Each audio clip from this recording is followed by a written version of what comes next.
It's good to see you. Likewise, Very I good haven't to seen see you in so long. Yes, things have changed. I'm fatter now. I have noticed. So I mean, it's not fat. It's just, more stout. you're thank you. You're welcome. You're very kind. If you can believe it, it used to be worse. Like it was a lot worse. Oh yeah. Don't do that. Don't do that. Don't do that. Oh, it was worse than that.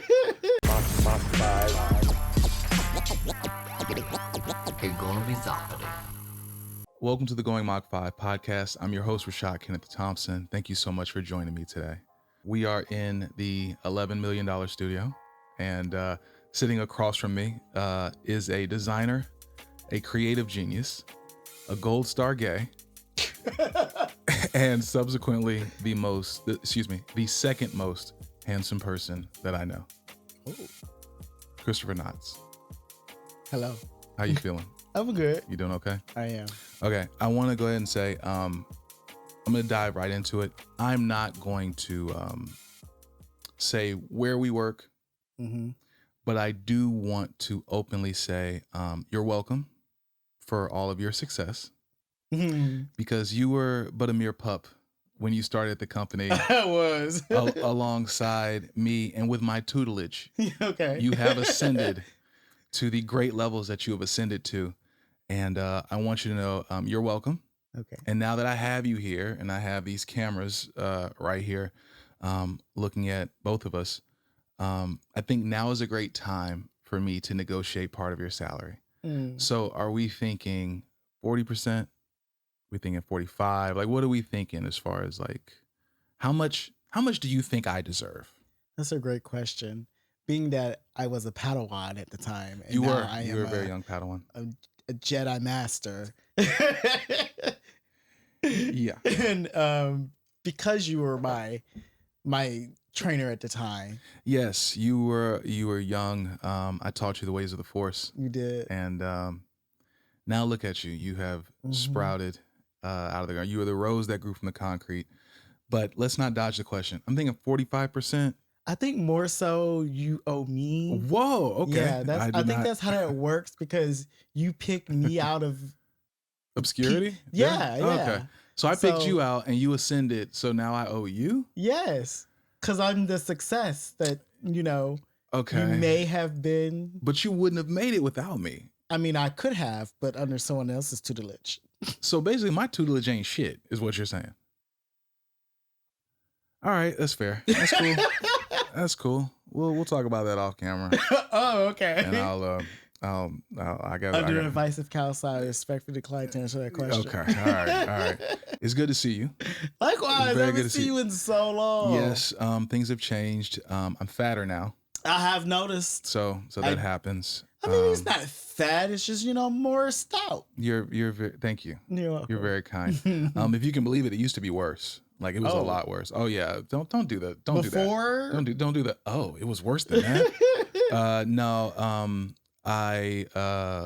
COVID did a lot to all of us. It did. And I gained some weight. And on top of that, you know that I have, without saying it, moved into a position in the company where physical activity is not as much as it once was. And that happens. I have lost 30 pounds in the last 4 months. So I'm working on it. Congratulations. Thank you so much. How's your mom doing? She's doing well. Okay. Yeah. Just well? I feel like there's more behind that. I feel like she has got to a point in her life where she's just gonna do the bare minimum. What is it? What do you mean? So she used to be. So this is where I get all my creative geniuses from. She used to be a seamstress. Okay. Very talented seamstress, if I might add. Okay. And so she doesn't do that anymore. Now she works at Walmart. Why did she stop? I do not know. She stopped the creative part of her life. Yeah. To go work at Walmart. What does she do? That's what it seems like. What does she do at Walmart? I don't know that either. Now, let me not assume. When you say work at Walmart, you mean in the actual store. Like, you don't mean in corporate. Store. Okay. Okay. Not corporate. And she's not. Okay. Well, you haven't talked to her? No, I talked to her 2 days ago. And there's a little backstory on my mom. Please. So she's from Queens, New York, but she grew up. Well, she grew up in Queens, New York, but our family, her side of the family, is from North Carolina. So Okay. that I don't know how that move between New York and North Carolina happened. Of course, because when I was born, I was in um, North Carolina. My father is from Waysboro, North Carolina. Sure. And so I don't know where they met in high school. Okay. So it was in Waysboro, a little small town, hour outside of Charlotte. And from there, apparently, the city is, of course, the town is so small. Everybody knows everybody, and people have crossed as far as family. So it's almost like, are you my cousin? And so I've met people who are my cousin that I did not know was my cousin. And yeah. So she moved from Waysboro to Charlotte, and she didn't marry my father at the time. She married my stepfather, and they had offsprings. And so at that time, we were all staying in Charlotte, and we stayed in a duplex. Okay. It wasn't very duplexy. What does that mean? So what I mean, like 2 entrances and like a kitchen on both sides of the house, and like living rooms. No, it was kind of like there was 2 kitchens. That's what we did have. We had 2 kitchens, but she converted it into a sewing room. That's the creative genius. Okay. So we had 1 room, and there was 4 of us. So there was a point where she took that very seriously. She did. And that's why I say she was a very good seamstress. What the fuck happened, man? I guess, her and my stepfather broke up. I don't even know if were they married.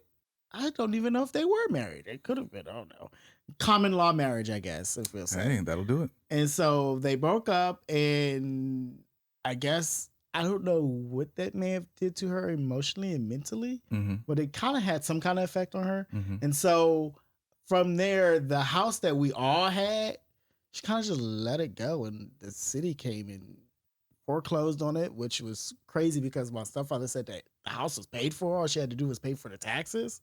And she didn't pay the taxes? She didn't pay the taxes. But see, here's another thing. And I kind of put this on him because he was the money manager of the house. Everything was paid for by him. So later on, we're done. We're broke up. And here's the responsibility that you never had. That you all of a sudden, you all gotta of take a care of sudden. it. Yeah. So it's like, what the fuck is she supposed to do with that? She don't know nothing about how to do anything because she never had to do it. Right. So herein lies the creative genius of the thing. So I asked her one day because she wanted to get her business back up and going, right? So I asked her, okay, because I mean, I just started my business at the time. And she knows that I was designing bags at that time. And so, kind of still am. But so I asked her some questions like, so do you have, your certificate of, incorporation or LLC or anything? And she didn't know the fuck I was talking about. So she was always just the creative, but as far as the business, she didn't have none of that stuff. And kind of find out she never had none of that stuff. She never was an actual business. So she was just doing stuff at her house. And then, so at what point did she say, okay, well, I'm going to take it more seriously? Or did she ever? I want to say the times that she was taking it seriously was the times when they were together and we were as a family unit. I believe after that, she wanted to take it seriously, but I think she realized the work it took to continuously take it seriously. And of course, the amount of money it takes, because it takes money to run a business. It does. And so I think she just got overwhelmed with everything. And so she was like, fuck it. Do you think it was a case of art meeting corporate interest? And when I say corporate interest, I don't mean, usually when I say art meeting corporate interest, I'm talking about, like, let's say if you're, I don't know, if you make music or you make movies, and then you get a bunch of notes from the studio or from the label. Hey, we want you to do this, do this, and you have suits who don't know what you're talking about. They just know they want it to sound a certain way. Usually when I say art meeting corporate interest, that's what I'm talking about. But do you think it's a creative who met the business part and it turned them off to it completely? Or was her getting overwhelmed, her just not knowing how to navigate that part of it? I think it's that. Just she didn't know how to navigate it. Yeah. I used to do music. And when you start doing something creative, especially when you're young, there are other people who want to put their fingers into it. Well, I won't even say that. I'll say people who start along with you. Oh, you do that? Yeah, I do that too. Like, oh, okay. And as time goes by, they fall off slowly. With me, it was music. Either guys just got to college and it was just a fad for them and they got out of it. Right. Or it wasn't as accessible to them as they maybe wanted it to. Okay. They wanted it to be, which was weird because technology was shifting at that time where it was very accessible, which was a good and a bad thing. Then you had people who get discouraged very easily. And it's just a personality trait. And then you had people who were discouraged very easily and then didn't have the tenacity or the gumption to keep going. Right. What I've seen guys who started podcasts and they want to do the video. They're so focused on the video, they forget the audio really is the most important part. Right. You can have a shit video, but if your audio sounds good, then you're going to be golden. Right, because nobody's really going to cut the video. Exactly. And I'm in a position of privilege because I did music. So my ear is trained sonically. Right. I know how things are supposed to sound. Exactly. And I wouldn't get discouraged when something doesn't sound the way I want it to because I know in terms of music, I know if I'm hearing a piece of vocal or an audio, I know the piece of clay that I can mold. I also know when you're giving me a piece of clay that's already molded and it's hard and I can't do anything with that. Right. So for me, the audio part being the most important part is my specialty. So I wouldn't get discouraged. But that's a position of privilege because I have that knowledge. Right. And I have those years of experience. My ear is trained. You can't buy that. Exactly. That's not something you can go out and spend a lot of money for. Something that takes years and years to develop. So I was talking to a guy that wanted a podcast and he was like, hey, so, what do you think, what kind of effects should I put on it? And I said, do you know what a noise gate is? And he was like, no.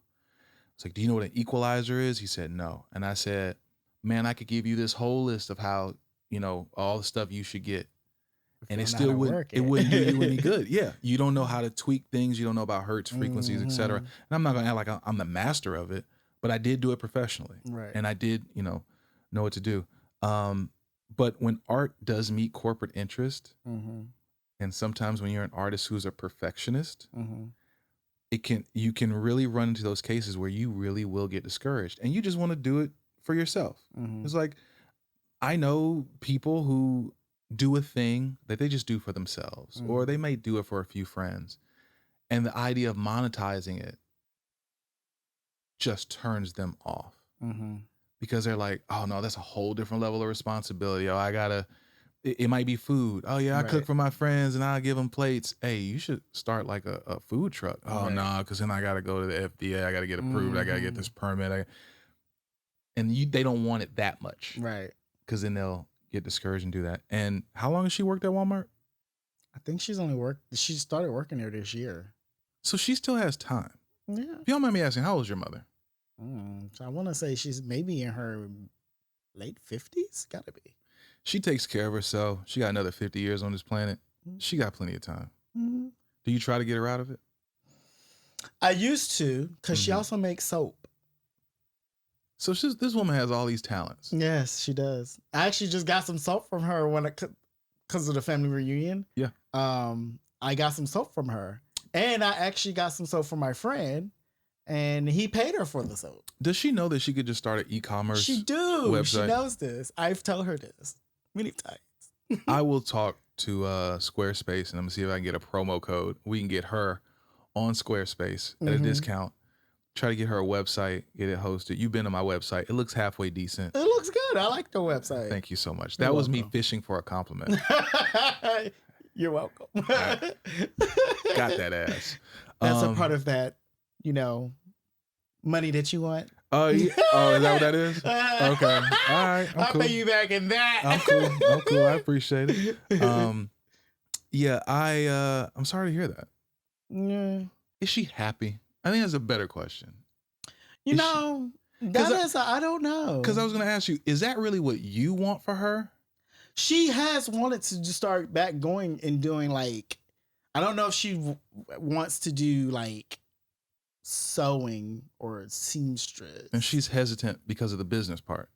I feel like that's what it is. Okay. But I do know she loves making soap because she wants to get back into that. She actually said that she wants to get back into it. She could make so much money off of that. And I told her that. I told her because of the fact that Lush in like the mall. Of course. And if you go to Whole Foods, there's like a whole section in Whole Foods that has nothing but just homemade soap. And I said, you could just do that because they sell out. And those soaps per bar, $25. And the stuff that they put in there, I'm like, this is definitely not $25 worth. I tell you, man, there are people who will do that. I'd just rather stank than pay $25 for some fucking soap. Like, $25 for one bar of soap. Yeah. Look at me, man. I'm a fucking elephant. You know how fast that bar would be gone? But I will say the homemade soaps, they do last a long time. So, and it's, okay, so it's not like a small bar. Let me ask you, do they last long enough to justify them being $25? Be honest, Chris. I'm going to say yes. Okay. And they're big bars. They're not like the regular soap you see. Oh, okay. Like, so they're a little bit bigger. Yeah, they're big bars. They're like the size of this phone. Oh, bigger, shit. Actually. Okay. And they're like, I won't say the size of that, but if I stack 5 iPhones, that's how big they are? That's how thick they are. Wow. So they are generally a little bit worth $25. I gotta be honest. I'm over here like I'd rather stank than pay $25. I wouldn't pay $25 for a bar. Well, I know me, and if I find a thing that I like, I think there was an Instagram reel I saw where a woman was like, women are constantly trying to find a new this, a new that, a new this, a new that. And she said, men will find a soap that they like and stick with it the rest of the life. And I was like, yeah, it's pretty accurate. Yeah. But I also know women who find like the conditioner she wants, mm-hmm. or the shampoo she wants, or the relaxer. That's actually, and as a Gold Star gay with long hair, I don't know if you've seen my hair. I have because of the cap, but my hair is like right here.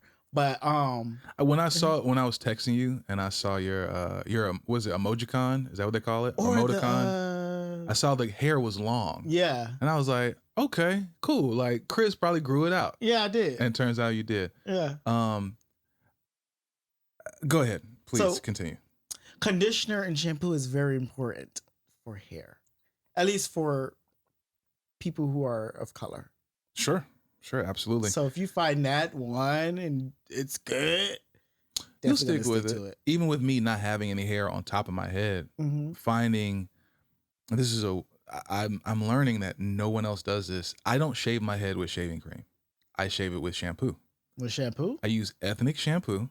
Oh. And it's the same kind every time. It does not change. I think it's like Cantu or Bantu. I don't know what it is. I can't remember. Probably Cantu. Yeah. In the orange bottle. This Cantu. And I remember all I do is I just lather up and mm-hmm. it softens my scalp, softens the hair. I shave and I'm good. And I use, my aftercare or whatever. Mm-hmm. Is that Cantu too? No. Oh, okay. Because I found one that works for me. I got the bevel. My barber used it on me before, but I was already using it. And those little bitty bottles are like $15, $20 for a bottle, mm-hmm. but they work. And it's like medicine. You do that shave, you do that, and then you put like some moisturizer in there. Like that's already kind of moisturizer. It's more like an aftershave and a moisturizer. But anyway, no one wants to hear me talk about my bald head. I used to use Cantu. I had to stop. Why? Because Cantu has alcohol in it, which isn't good for Black people hair. But there's a story behind that. So, please. Cantu first really started as a Black-owned company. It's not anymore? It's not anymore. Christopher, I did not know that. Yeah. That's very disappointing to me. Now I'm torn because I found the thing that I like, and it also doubled as me supporting my people. And you're not. And I'm not. I mean, you're supporting them some way. Listen, if you create a product that I like, I don't care who ultimately owns it, unless it's like just a person I just don't like that owns it and I won't put money in their pocket. It's the reason why I would never buy a Tesla. Excuse me, that I drove up here in a Tesla. You did drive up here in a Tesla. I'm not judging you. It's American made. I'm not judging you. Is it? Yeah, it's made in America and the CEO is from Africa. But lives here in America. He does a lot of damage here in America too. I'm not judging you. There's a lot of damage in Africa too. Yeah, you're right. Oh, okay. However, you're right about that. That is the only car. The only reason I got that is because of the charging infrastructure. Let me tell you, if there was any other person that was in charge of that company, I would have had a Tesla by now. It makes perfect sense to have one, especially in this economy. And it's very seamless in the way that you would charge, or you know how much you have until it's fully charged. Or, here's where the charging stations are. And it is, I'm telling you, man. And I don't like that Tesla drivers get a bad rap. I don't like that. Because I'll see guys say stuff like, well, he owns a Tesla, so he must be X, Y, and Z. What that mean? They'll say things like, oh, you're a Tesla driver, so he must be high and mighty. He must be snooty. Oh, he can't drive. He thinks he's better than everybody. It's jealousy. It's jealousy is what it is. That's what it is. That's exactly what it is. It's jealousy. You said you were a Gold Star gay with long hair. I want to tell you, thank you for introducing that term to me. You're welcome. I did not know, and someone that is very close to me is bi, and they corroborated as soon as they heard that. They said, "Oh, that's a term. It for sure is." And I said, "I didn't know that."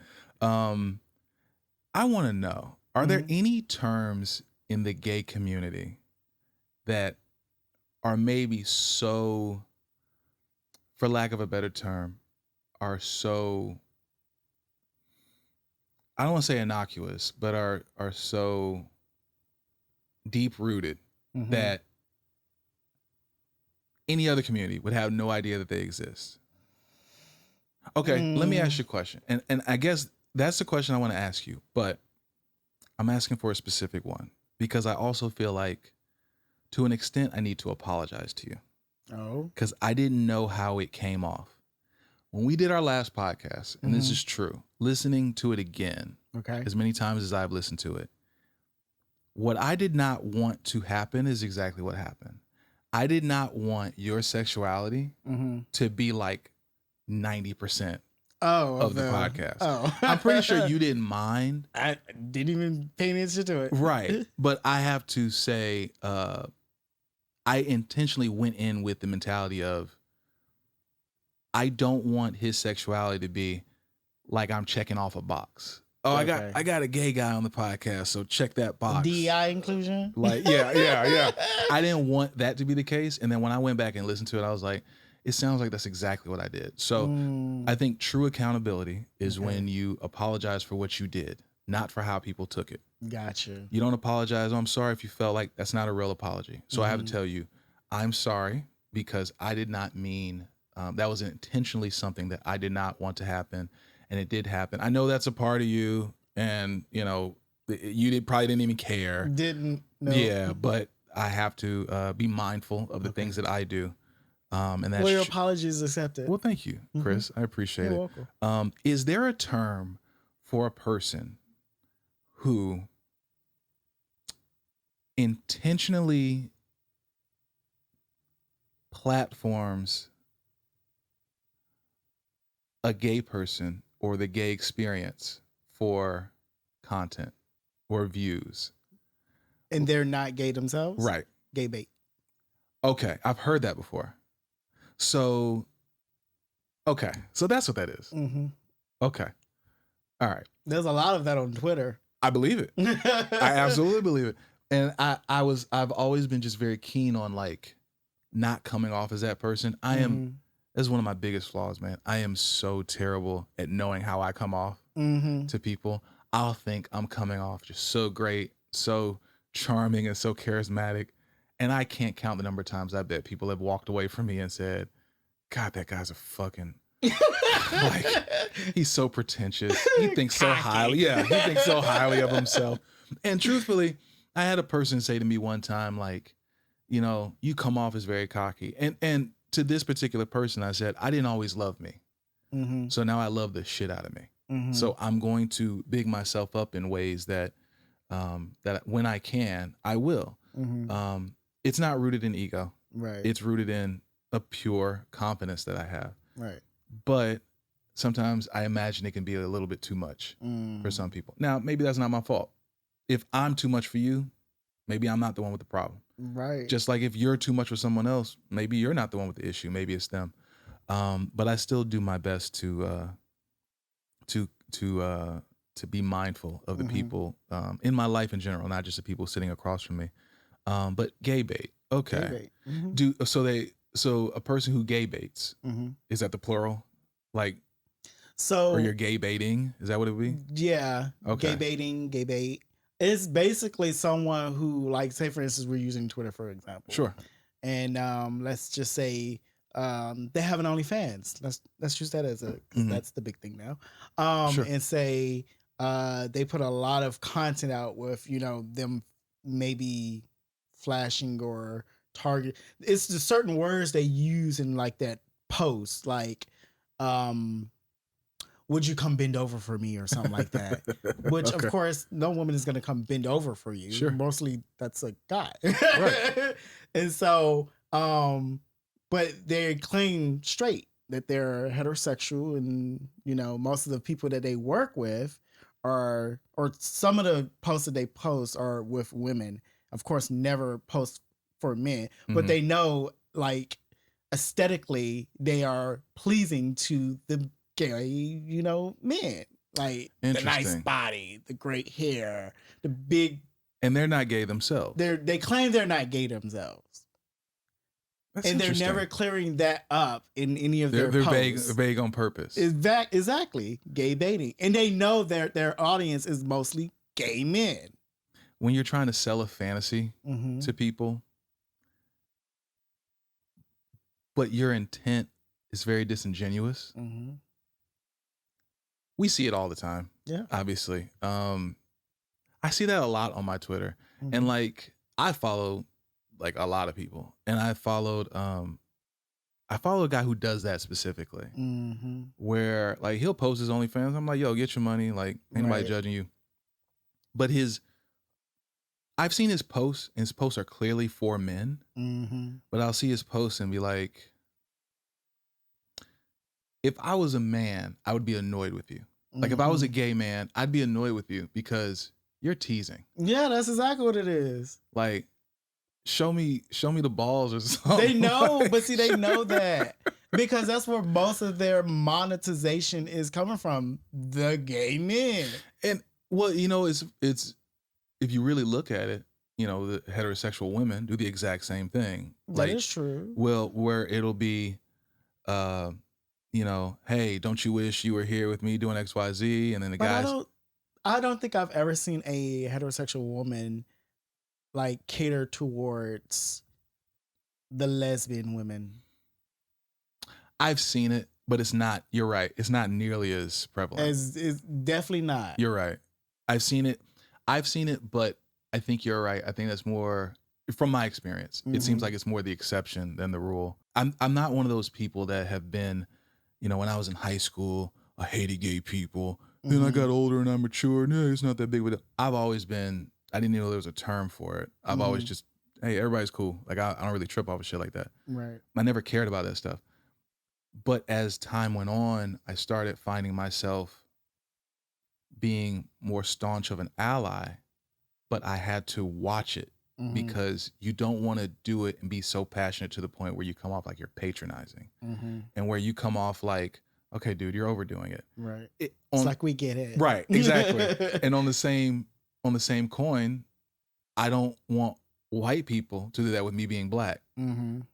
More upset about racial things than I am, just to show that they're upset. We're here with you, man. Exactly. And I'm like, dude, you don't have to put you. You don't have to, I stand with you. Like, but do you get it? Right. Like, and I appreciate, we would appreciate that support and thank you for, you know, at least trying to be mindful, and and I'm grateful. But like, when you're overdoing it, it's like, okay, this is coming off a little fake. You're making right, and you're making me feel weird. There was a guy that I talked to, a client that I used to have, and he was very pro-black. He was a white guy. He was very pro-black. He was very, you know, he would initiate interaction and conversation, and he would talk about, you know, he would give anecdotes about a black friend that he had for a really long time in the 70s and 80s, how he lost touch with him, and then he was trying to reach back out to him, but he waited too late and he had passed away and he felt so bad. And every time I would see him, I don't know what's going on with that. Every time I would see him, he would bring that up. And I said, maybe not necessarily that anecdote, but just bring up like the topic sort of race or how, you know, he hates the state of the country and race, this, that, and the other. And he was being genuine. He wasn't being disingenuous. But here's what I said to him. And I said, can I tell you something that a lot of minorities deal with, that a lot of minorities don't even realize that they deal with? And he said, go ahead. And I said, it doesn't matter if you are a bigot or if you're a well-meaning person. And if your heart is in the right place. Every minority at some point, sometimes it'll happen once a day, once every few days, once a week, once a month, whatever. You will get reminded that people look at you differently. Exactly. You will get reminded, and it could be either you giving me a funny look and clutching your purse as you walk past me in Publix, which actually did happen to my late father. And he was in his 50s when that happened. So this is in the 2010s. So people can act like this is a long time ago. Or I told him, I said, when I see you. You always want to talk to me about your black experience. Exactly. You want to talk to me about all the black people that you hate the state of this country and black people should be treated better and this, that, and the other, and police brutality. I said, don't get me wrong, I appreciate it.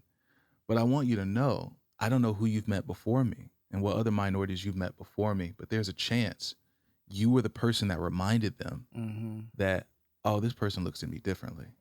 All the time, every time. You can acknowledge race without it being racist. Exactly. You can acknowledge race without it being a thing. You have people on one side who are just like, don't acknowledge race at all. And then you have people on the other side who are, everything is about race. And I don't think everything is about race. I think race is in everything. Right. But I don't think everything is about race. You have a certain subsection of people who say, I don't see race. And that's weird. That's a weird thing to say. That is weird. Because if the police show up. You definitely see it. Yeah. Describe him to me. He was just like black male, exactly, white male, whatever. But then you have people on the other side who say, I see race. It just shouldn't matter. And the problem with that is you are telling people to deny their experience. Exactly. And you can't do that. Right. You can't tell people how to feel. You can't tell people to deny their experiences. It doesn't work that way. It's not realistic. No, it's not. And you can have it, and you could be a person who's just like, yeah, race don't matter to me. I don't care about that. I wish people would stop talking about race.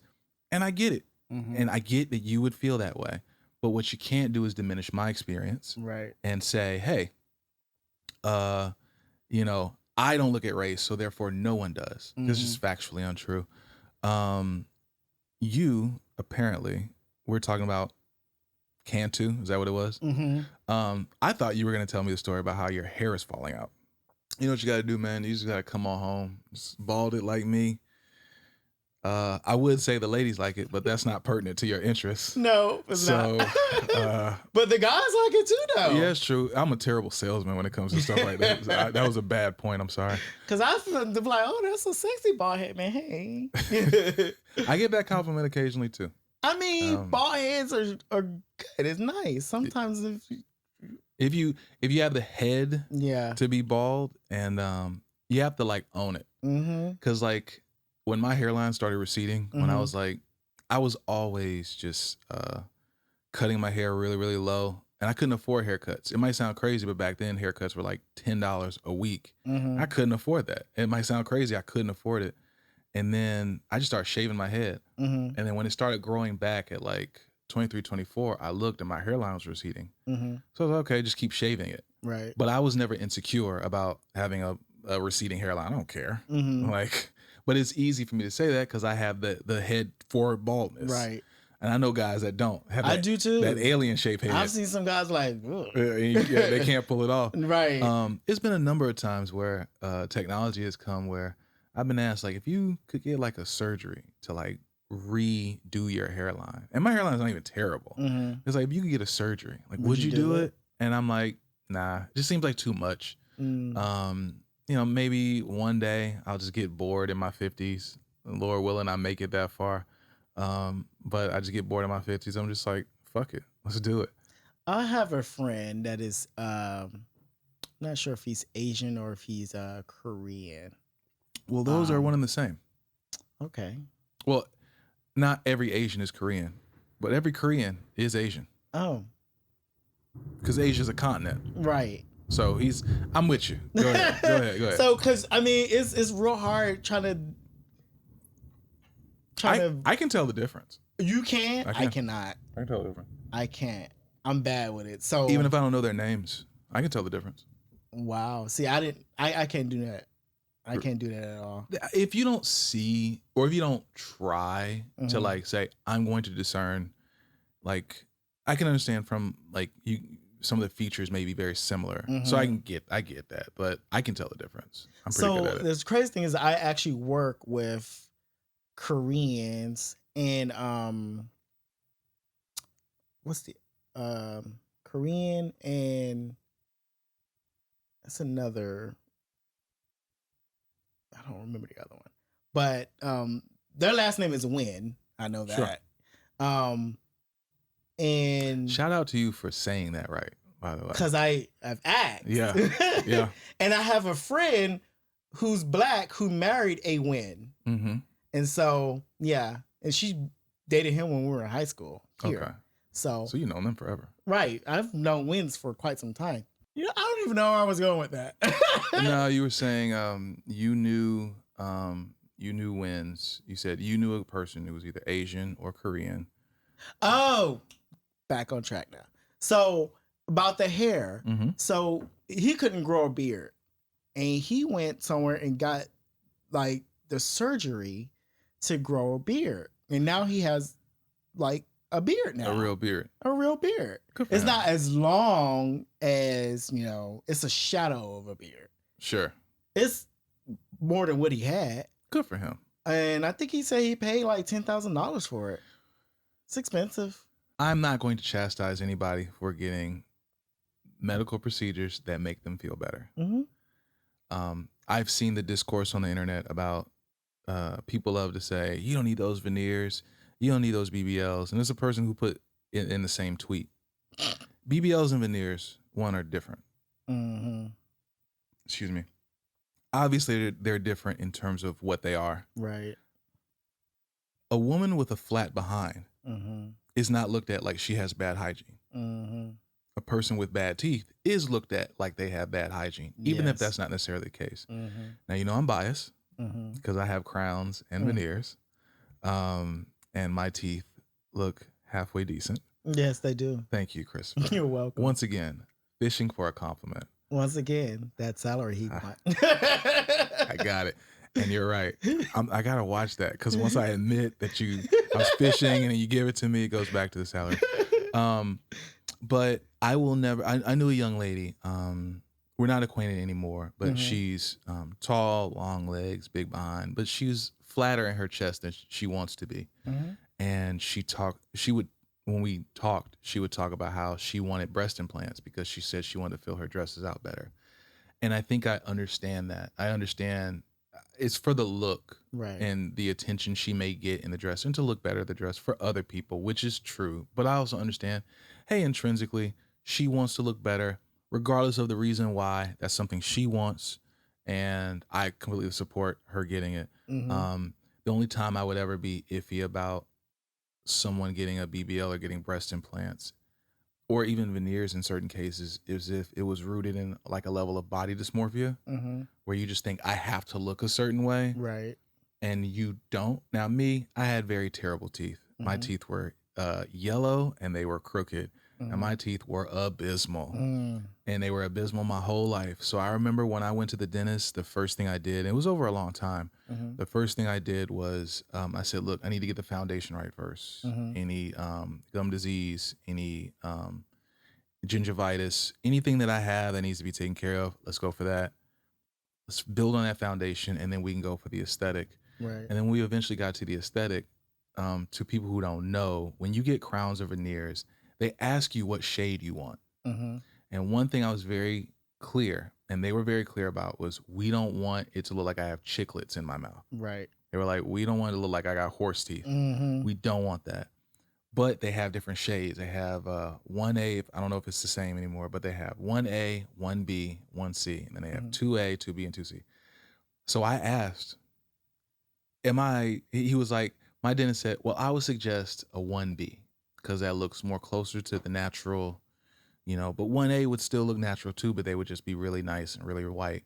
And I said, so I would assume 1A is the whitest you can get. Right. And he said, yeah. I said, Doc, hook me up with 1A. He said, you don't want to see 1B or 1C? I said, absolutely not. I said, I want the most pearliest white smile you can give me. Doc, I have had bad teeth my entire life. I have been ridiculed when I was a kid. I said, I've gone on plenty of one single dates. Okay. It's like it's happened, and I want to get that in order. And he completely understood. He did it. Dr. Tudor at Great Expressions Midtown. He hooked it up. Shameless plug. Of course. I shout him out whenever I can. Dr. Tudor, he's a man. He did it. But doing that, Chris, I remember doing that on a Tuesday. It was the Tuesday before my sister's wedding, which was on a Saturday. Ever since that Tuesday that's when I got it started. I got the top front 4 done. I did the left side and I did the right side. And then I had pearly white teeth on the top, but they were the same on the bottom. And then I was doing some video editing, and I was looking at myself in 4K, and you can the difference was obvious. And I said, okay, I got to get the bottom done. And when I went to go get the bottom done, that's when I started making money. So I had money. So I go to the dentist, like what took me 5 or 6 appointments last time. I said, I want this done in one appointment. Right. And they told me, hey, it's going to be X amount of $1,000 up front, and you gotta, they said, you can only be seen on a Saturday. I said, yeah. I said, okay, we're gonna schedule you. You can't cancel because we are rescheduling every other appointment, but that Saturday. To get to you. It's just me. She told me, actually Sydney was the treatment coordinator. Sydney told me the receptionist is going to come into work that morning. For you? To check you in. And when you are checked in, she has no more patience. She's gone. I was like, word, I'm going to be the only one. He said, the whole office is going to be focused on you that day. And that's exactly what happened. They did it. And I'm so thankful. Literally every day, if I leave the house every day, I get a compliment on my teeth, on my smile, every single day. And everyone wants to ask, so like, are they real? Are they? And I said, they're all real, because people don't know about crowns. They just know about veneers. So people will say, oh, you got them veneers in your mouth. I'm like, no, I don't. Now, the truth is, I have 3 veneers in my mouth, but the rest are crowns. Speaking of, I got implant too, just last month. What'd you get implanted? So I have one of my tooth broke off right here. You probably can't see it. But it broke off. And so when they went in there to see if they could fix it, they couldn't fix it because they said the way that it broke off in a direction that they could not repair. Sure. So they asked me if I wanted to get an implant, and I was like, sure. Now, of course, I have the insurance, and it was like 2 bands, but I had another tooth up here in the back that I needed to get pulled out. So I had 2 teeth that was removed and 1 implant right here, and I just got that done in June 10th. So they put the screw in first. They put the screw in, and then you got to come back in what, like 6 months? 4 actually. Well, really? 3 now because it's been a month. Okay, because I've got some implants I've got to get, and I should have gotten them years ago, but my smile's been fine. Like you can't see them in my smile line. Right. You can't tell. Like, hey, ain't no way. It's like whatever, but I need to get all that taken care of, and I gotta make an eye doctor's appointment because I can't see. Can't see? Things close to me, I can't see anymore. Oh. It has a lot to do with my blood pressure being high. Okay. That does affect your eyesight. Mm-hmm. Excuse me. I did get that down from the weight loss. That did help it go down. But like I said, I'm glad your hair hasn't fallen out. Mm-hmm. Who is this person that's asking you why you don't have anyone? Oh, so a friend of mine, because he asked me about a guy that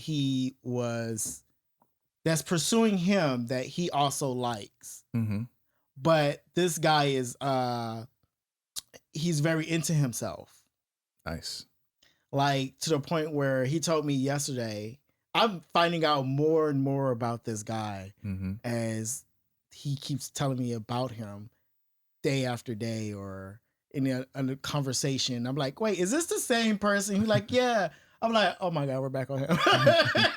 So he said he went to go visit the guy. Now they have had sex. Sure. And I told him, I said, okay, so my friend, he's a very good looking guy. He keeps himself in shape. Takes care of himself, sure. He's light skinned. That makes a difference in the gay world. Okay. He's light skinned. Is that a thing in the gay world? That is a thing. There are some guys that will only mess with light skinned guys. Well, and they may be black as night. Well, I could see that being a thing in the straight world as well. Like just I feel colorism. like it's more deeply rooted in a lot of gays. Like for instance, the one that I'm talking about, the guy that he's talking to is actually black, but he gravitates towards more Hispanic guys. Interesting. And I asked him, I said, well, what? And I tell him that things that he say, I always remember.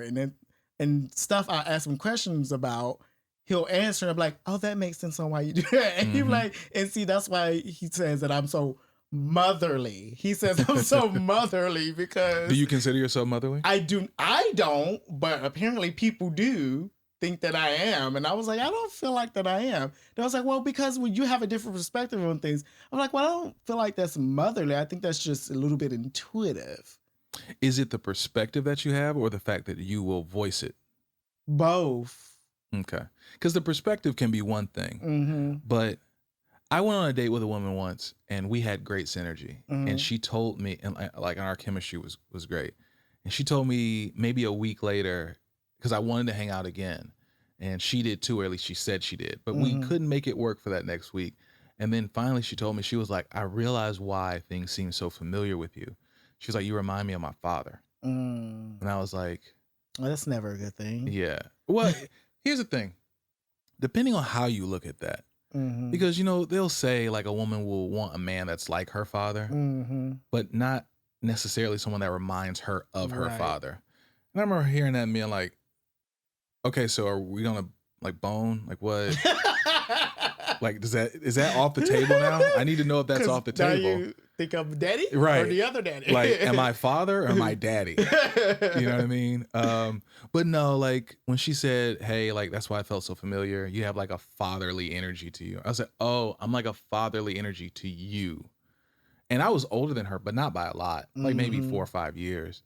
But I said, the energy is not going to correlate to sex. Right. And I told her, I wasn't mad at her. You feel how you feel. Right. You know what I mean? She wants to call me father. There are women who will call me daddy. I'm perfectly fine with that. But okay, so you have, you're the den mother. I guess. As they say. I guess. Okay. Or actually, in the gay world, the house mother. Okay. I don't know if you've watched Pose, but no. Oh well, it's I would though. Yeah, it's a good show. I mean, if it's a good show, I'll watch it. Whatchamacallit is one of the main stars. What's his name? The one that be doing the most, the gay. I think I know who you're talking about. I want to see if you're gonna say what I think. Who you think? Yeah, are you gonna say JVN? Jonathan Mendez? No, I love him. Oh, I don't know who that is. Queer Eye. I don't watch that show. You don't watch Queer Eye? I asked a gay friend of mine what Queer Eye was, and I said, "Is Queer Eye just a show where like gay men just tell me my life sucks and my house is shit?" Basically. And he was like, "Yeah, that's pretty much what it is." That's why I don't watch that show. And I feel like I saw it on a meme. JVN I follow JVN on Instagram, and JVN every single morning. When I get that motivation, JVN will get up there and say, "You're a hot slut. You can do anything." And I'm just like, you know what? Yeah, motherfucker, I'm a hot slut. I'm gonna kill the day. You know what I mean? Like, I'm gonna kill this shit today. JVN's motivation every morning is what I look forward to, and I live for it. Okay, so your friend. Yeah. So he asked me about this guy. He said that he seems like he's really controlling, and he walked in his house and he seen like 5 big portraits of him up in his house. And I was like, that is never really a good sign. He was like, can I tell you something? What? I fantasize about that. Of having your portraits up in your house? Yeah, I do. What do you mean you fantasize about that? I fantasize about it. If I had the room here, I would do it. I mean, you do have the room. You have to move some things. Yeah, I have too much stuff in the $11 million studio. So I might have to, but I see space where you can hang a portrait at now. You don't have to move anything. Don't give me any ideas, Chris. Okay, I'm not giving you any stroke ideas. my ego, Chris. I legit do fantasize about just the idea of you opening my front door. It's a big and picture. It's just a huge picture of me just as an African king. Like, I want it so fucking bad, so man. Hilarious, but see, that's different. Just so serious. Is it a creative photo? Sure. Okay. Absolutely. But it's just for my ego. That's all it is. Pictures of me. But see, that's different from a picture of you as an African king, because we already know you're not living in Africa and you're like not King Musabi. Right. But Chris, please don't enable me, man. Well, anyway, so he was saying about how he had 5 pictures in his living room of him. And I said, okay. I said, well, that's never a good sign. And he said, well, I didn't think anything about it until like later. He was like, I didn't see them when I walked in. I was like, well, when did you see them? He was like, after I left or after I was leaving. And he was like, I said, well, what made you see it there? He said, because he said something strange to me. And I was like, well, what do you mean? He was like, oh, I don't know how this is going to sound. So apparently when they were in the act of doing. Nice. The guy says, I guess he was giving it to him real good. Nice. That's how you do it. The guy said to him, he said, I'm going to bring you lunch in the middle of the act. I'm going to bring you lunch to work. And my friend said he stopped because he was like, what? Did he just... It was out of place because of what was going on. That is a very random thing. Very random. I said, so... He said that like, wow, yeah. He said, yes. Well, I'm like jugging him. Like, he just says that, I'm going to bring you lunch. He was like we were having a full-fledged conversation and I just asked him about it. He was like, that just turned me off so bad. He said, it turned me off because I was like, what the fuck? Lunch is delicious. What are you doing? Lunch is delicious when you're eating it. I'm fucking with you. I noticed this in my life and it hasn't happened recently. But I've heard, anytime I've met a woman in you know my single days, my single life, anytime that I've met a woman and we've decided, you know, to enjoy ourselves, there's never been a case where a woman started with the intent of, I just want this to be casual. I'm not looking for a relationship. There's never been a case where it stayed that way. It's always changed. Because the dick is good. Well, maybe. But it's always been, all kidding aside, it's either been the intimacy was really good, as you say, the dick is good. Cancers are good fuckers. You said it, not me. It's either that or I've experienced it where, even in my own life, like with other people, I've experienced it where I've said, oh, I don't want this particular thing. And you think you don't want it, but you just haven't met the person that's made you want it. And women, when I tell you it's like a 99 out of 100 times type thing, a woman will say, hey, I just want this to be casual. I just want to go on the occasional date, Mm-hmm. even if there's no sex at all. Right. And that would happen a lot. It would be, there's no sex at all. Hey, I just want the occasional date. And, you know, maybe we hang out. Maybe when it's raining, like it's raining right now, Right. maybe we cuddle. And I wouldn't try anything because you're telling me what the boundary is. Hey, we're not doing anything. And I'm like, cool, I can respect that. And it always changes. It always ends up being, hey, so are you looking for a relationship? It never, and I don't know if it's rooted in who I am as a man and as a person. I don't know if it's rooted in, you know, maybe they saw something in me that made them say, okay, I do want that with this person. Or as you say, maybe the dick is just good. I don't know. Maybe it could be a mixture of I was all. about to say maybe it's a combination, but I've never gotten, I've gotten, I want to have your baby. I've gotten, during. During. I've gotten that. I've gotten, actually I can't, the rest of it is kind of dirty. I can't really say that. Why can't you say it? Cause it's so dirty that I just wouldn't feel comfortable saying it. But so you're not comfortable saying no, I'm not comfortable saying that. Not in this medium, but I've gotten, you know, I want to have your baby, or I've gotten, I want to be your woman before. I think that was the most out of place thing I've gotten. I think everything else is in place. Okay. But I've never gotten lunch. I've never gotten lunch. Lunch is a different thing for me. Well, he got lunch. I believe it. Yeah. And so he said that kind of threw him. So Mr. Nasty was already over because like, what?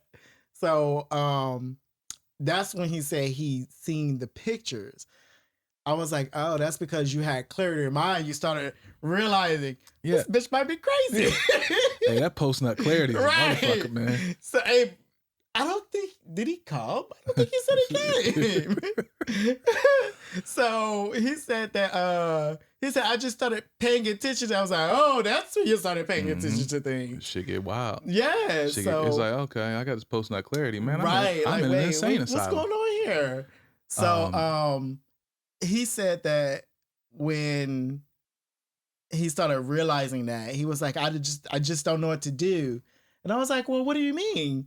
He was like, because I kind of like him. I was like, but he have shown you, and that's not the first time he's said something to him that really was like, I got to think about that. Now he's piecing it together. Yes. This person might be a crazy person.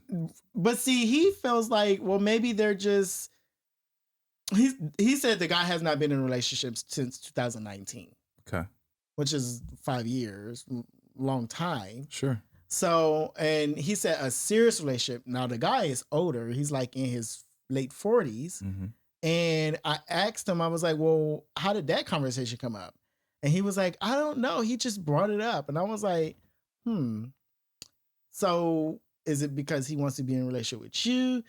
Or he's trying to see where you're at? He was like, I think he kind of want to do both. He want to see where I'm at. And he said, but the issue is that he wants to micromanage everything. And he was like, I'm grown, so you can't micromanage me. Sure. So he said that a few times the guy has said to him about him being out, just like maybe at a bar having a drink or whatever. He said something, well, weren't you just there yesterday or last week? He was like, although I may not have been there yesterday, maybe he remembers a few times where we have chatted and I told him I was at this place and it just so happened to be a bar or whatever. So my friend says to me that you know so much about like guys. It's like you seem to be so knowledgeable about things. Why are you single? And I was like, I don't know. Maybe because for me, when I start talking to people and if I can't gauge whether you're serious or not, I'm not going to pursue it. That's fair. Or I have had guys quasi seem like they were interested and maybe would, text here and there enough to where it seems like they're not being so far in between as far as the text is. Sure. Or the communication, but it's not consistent enough. And I'd be like, no.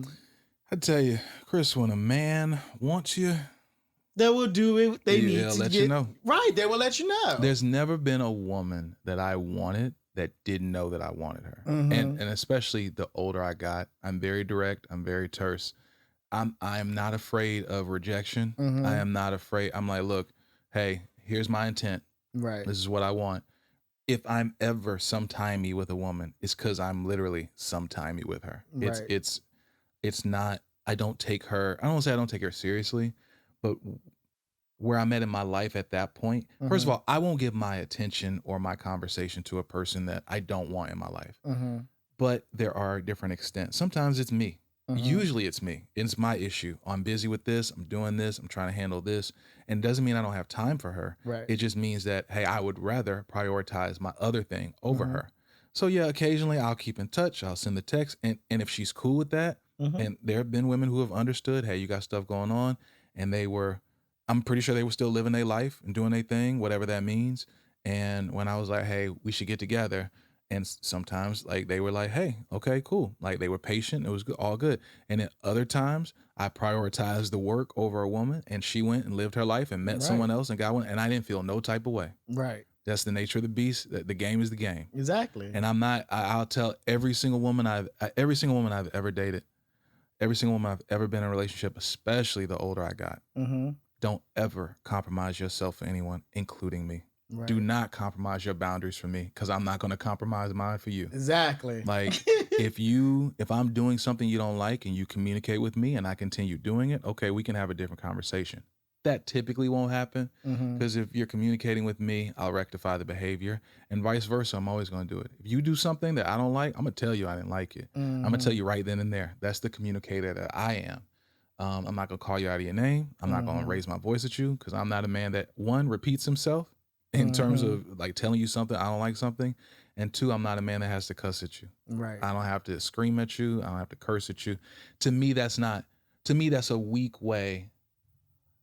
That's a man who's not in charge of his emotions. Right. And a man who's not in charge of his emotions is a weak man, in my opinion. I want you to tell me one more thing before we get to the end of this. Okay. Who the fuck is this brother that you have never met? That's the thing, I don't know. So how do you know he exists? Okay, so my dad had a child before me. Nice. And it was with, so remember I said that my brother that I do know is by my mom and my dad, supposedly. Sure. So supposedly, the rumor was that. Thank you for saying supposedly and not supposably, because I'll throw you out the studio. Why would I say people do that? They don't know any supposedly. Words. Supposedly. So my mom had, or allegedly had, some kind of fling with some guy that had got released from prison. Nice. And apparently maybe he went back. I don't know. I don't know what the whole premise of it is, but supposedly she had a thing with this guy while my dad was stationed in, where was he at? What branch was he in? Marines. Okay, nice. And this was during Desert Storm. Shit. So it was a long time ago. Yeah, that was a minute ago. Wherever he was stationed, I don't know where he was stationed at the time. She had a fling with this guy that created the offspring of my brother, who also was given a name as a junior to my dad, although I'm the firstborn. It looked more like my dad. So he was the junior, but you were the firstborn. I'm not going to lie. When I have kids, this is true. Is there going to be a Rashad Jr.? Yes. But he's not going to be my firstborn. He's not going to be your firstborn? If you had asked me that question 3 years ago, I would have said my firstborn is going to be Rashad Jr. It's not. My first son is going to be named after my dad.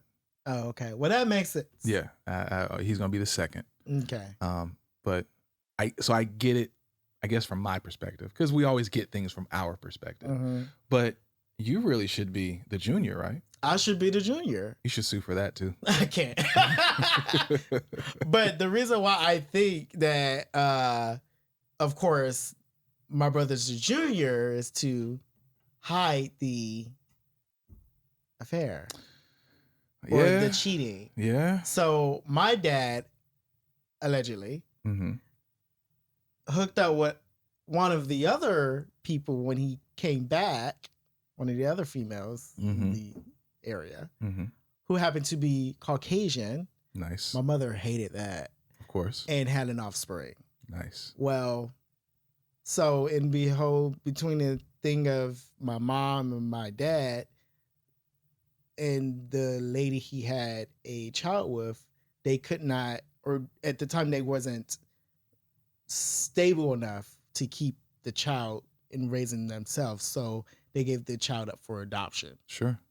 And so the family that adopted him was a well-to-do family in North Carolina. And they raised the child. So years down the road, when my dad did get to a place where he was stable, he tried to petition to get to know that child. The family didn't want that shit. I can imagine. They said, no, this is my child, and you're never going to see him again. And they moved out of the country. I guess when you have buku money, you could just up and move when somebody wants to see their child again. Shit. So they moved out of the country, and my dad never heard from the family again until one day the son reached out. When I first moved to Atlanta, which was in 2003, 2004-ish, because I graduated in 2004. So 2003. When I moved here, my older brother was attempting to reconcile his relationship with my dad. And so my dad was going to meet him at one point in time. And they had made the plans or whatever, but I don't know what happened. It's almost like a lot of talk, and did nothing. And my dad never said what happened. So I'm not sure if he actually did meet my brother, and my brother was like, you look poor. Jesus. Because, I mean, God, I was this well-to-do family, and clearly I look like Prince Charles or whatever. And, yeah, no, I see why they gave me for adoption. Oh, my God. I see why, yeah. Do you have any desire to connect with I them? do. So I have been thinking, and that's why I said Father be damned. I have been thinking about doing the Ancestry, 24 or 23andMe or DNA, whatever, and seeing if he's in there, because I feel like he probably have reached out via that way. And that's maybe how he got my dad. I'm not sure, but I'm thinking about doing it to see if maybe they can connect that dot. And I've done the AncestryDNA and I don't have notifications on, but I get like someone messaged me and I didn't see it for like 8 months. And then I saw it and was like, hey, are you still active on here? This is how much of a piece of shit I am. And you blame it on my head, not my heart. They messaged me. 8 months later, I saw it. Messaged them back and said, hey, I'm sorry I wasn't active. Are you still active on here? They messaged me back 5 minutes later. And I still haven't messaged them back. Because I forget. Like, but this is my possible family. But I'll get a few of them on there. People saying, hey, like, I looked at your family tree. We have a lot of the same people. Who knows? Maybe. It's the 5 minutes for me. Yeah, they were ready. They are eagerly trying to connect with family. I'm over here just like, oh, yeah, whatever, bro. Give a fuck.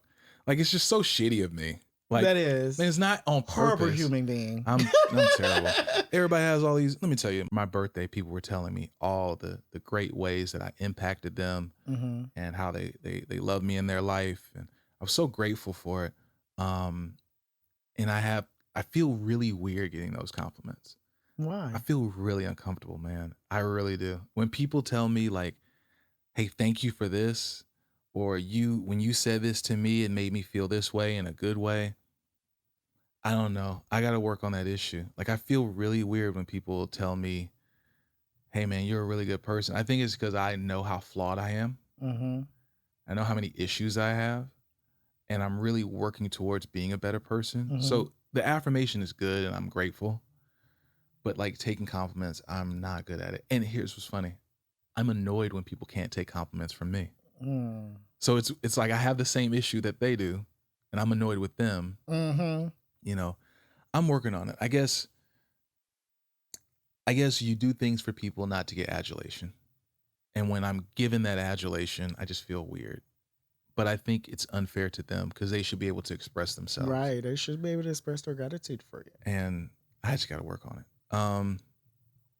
Hope you connect with your brother. I hope I do too. I don't know when I'm going to do it. Hey, man, do it. I don't know when I'm going to do the test itself. How long does it take? For me, it took like a week. A week? Like I got it on sale. Okay. I think I got it half off and I did it. You know what? That's what a friend of mine was saying. There's some months within a year that it always goes on sale. Mm-hmm. I think he said May or April or something. I could look it up for you. Or I could look it up when I did it. But I will say, and you do need to know this, when you spit in that vial, which you are doing, and you give that saliva, you are turning in your DNA. Mm-hmm. And this is documented. This is not a conspiracy theory. When you turn in your DNA to AncestryDNA and 23andMe, it is going into a national database. Mm-hmm. There have been a number of people who have turned in their DNA trying to find family and have got arrested, who committed crimes in the past, and their DNA was on site, and they were like, "Oh, we got this new DNA. Oh, it flagged that we got a hit of this rape case." Right. I don't think I could say that. I'll edit that for YouTube. But this grape case, it's a guy that got hemmed up for. I'm glad he did. He unalived a little girl, snuck in her room. She was like 7, 8 years old, assaulted her, and then, unalived her, and then snuck out, didn't get caught for like 30 or 40 years. Wow. And then him doing the AncestryDNA got him. Actually, you know what? That's almost similar to the case with that guy in California. He was one of the world's notorious elusive rapists, apparently, and he turned in his DNA. No, not he turned in his DNA. His daughter. His daughter did. And she found out because of that. Yeah. Because like certain DNA markers are like similar. And it linked to him. And yeah, that's how he got caught. That's wild, man. And he eventually... They took him in with no issue at all. Hey, man. He knew he was fucking. You done. Right. We got you. I mean, the man was old as fuck anyway. Yeah. And I think I recall in one of those cases, the guy was so old, he wanted a reprieve because he was so old. And they was like, no, that's not how justice works. Right. You go sit in that damn cell. Yeah. Sit your old ass down. You can die if you want. Chris, before I end every single one of these podcasts, I ask 5 questions. Okay. They are based on who, what, where, when, why. Okay. And I would like for you to answer them however you see fit and try to keep them between 1 to 3 sentences. Okay. And the people that I have asked. 1 to 3 sentences? If you can. If you can't, completely fine. The people I have asked have said, I need some time to think on that. So I'm going to ask you. Number 1, Chris, who gave you the best advice you've ever received?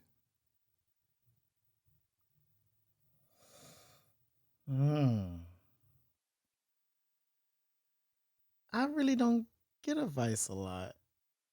So the times that you have, who gave it to you? And what was it? Probably my uncle. And what did he give you? So, he said, I'm trying to...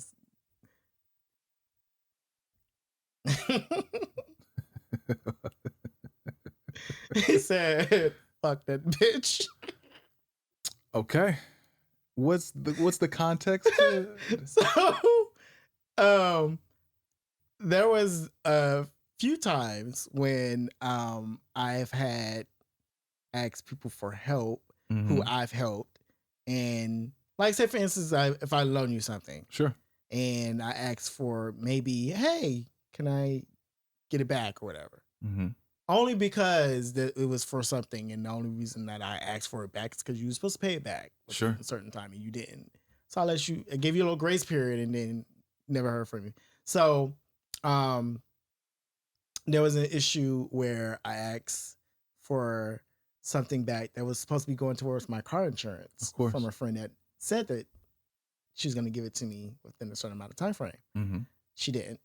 So my uncle already knew about that. Mm-hmm. And so when he said, you know what? He said, fuck that bitch. Because she wasn't never going to give it back anyway. And you apply that to so many different ways in your life now. Yeah. I love it. The best advice is the simplest advice. Most always. What do you know well enough that you can teach an advanced class on it? Voguing.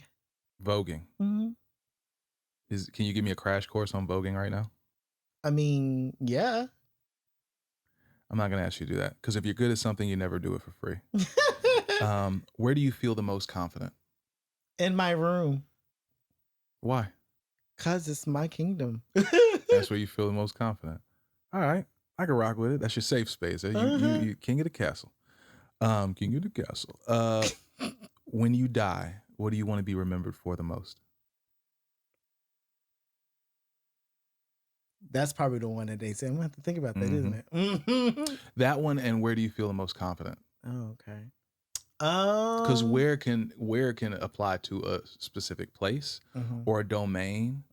I think Shauna said speaking. When she's public speaking, that's where she feels most confident. Okay. But so when you die, what do you want to be remembered for the most, Chris?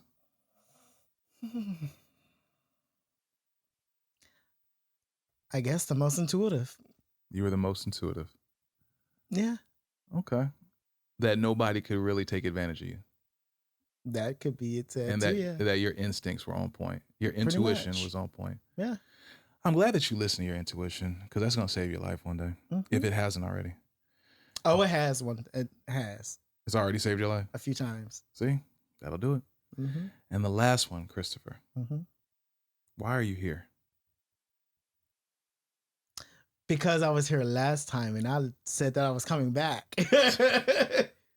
And it's fun doing this. This is my second time doing a podcast, and it was because of you. I'm so grateful for you, Chris.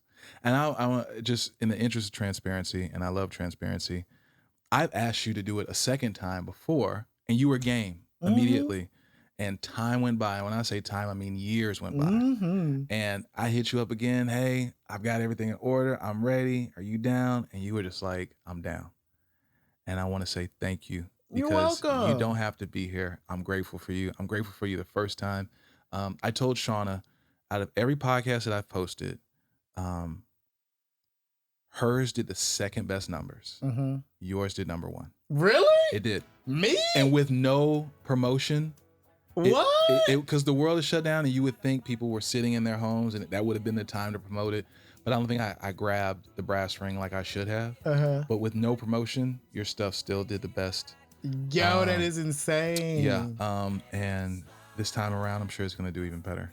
I'm like shocked. You did the best. I'm about to tell my friend. Like, yours did the best. Like, and I wonder, like, if I actually put something behind it. How good, how much. Yeah. Well, now you do. You got something behind it. I do. Chris, thank you so much. You're welcome. I appreciate you. Thank you so much for coming. I can't wait to come again. Yes. I mean, although I did not get a third one yet. Oh, you will, Chris. Okay. I'm sure you will. Thank you. Be safe and keep going. I appreciate you.